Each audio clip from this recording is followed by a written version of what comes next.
How John thinks like an economist.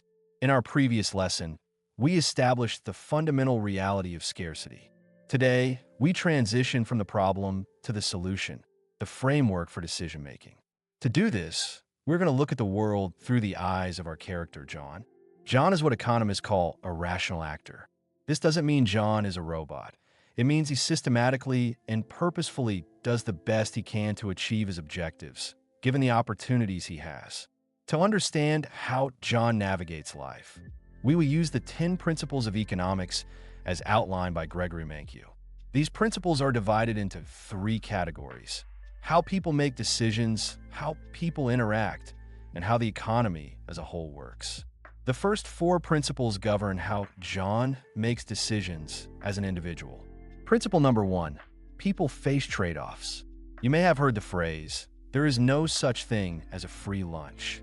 For John, this is the starting point of every day. To get one thing that he likes, he must give up another thing that he also likes.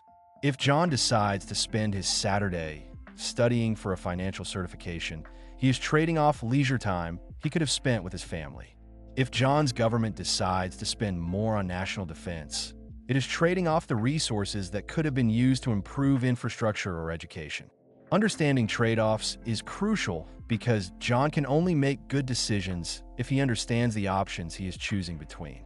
This leads us to principle number 2. The cost of something is what you give up to get it. Because people face trade-offs, making decisions requires comparing the costs and benefits of alternative courses of action. However, the cost is not always as obvious as a price tag. Consider John's decision to go to a university. The benefits are intellectual enrichment and a lifetime of better job opportunities. But what are the costs? John might think it is just the sum of tuition, books, and room and board. But this total does not truly represent what John gives up. The largest cost of John's education is his time. If John spends 4 years in school, those are 4 years he cannot spend working at a job. The wages he foregoes are the largest single cost of his education. This is what we call opportunity cost, whatever must be given up to obtain some item. Principle number 3 is where John truly begins to think like an expert. Rational people think at the margin. In the real world, decisions are rarely black and white.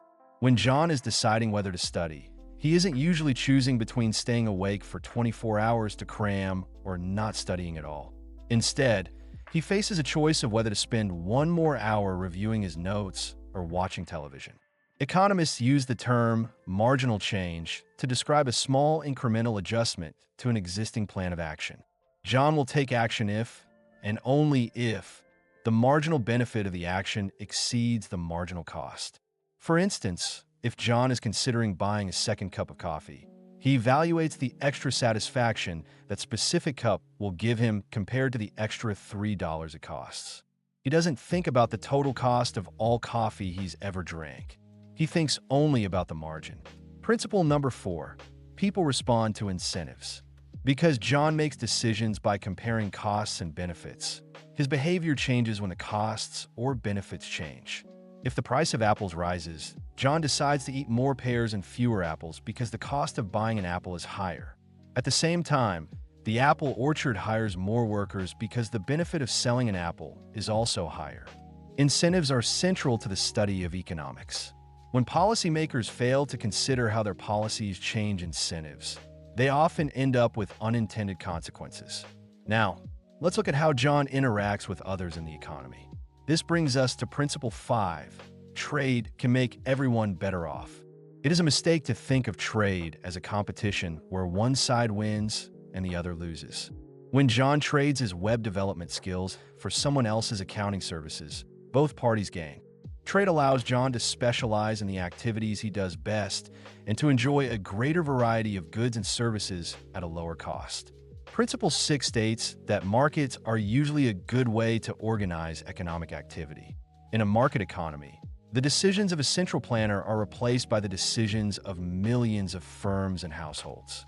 John and millions of others interact in the marketplace, where prices and self-interest guide their decisions.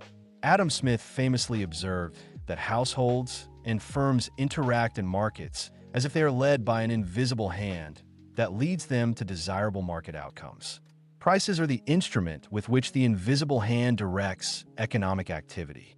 However, the invisible hand is not perfect, which leads to Principle 7.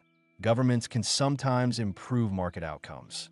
There are two main reasons for a government to intervene in the economy: to promote efficiency or to promote equality.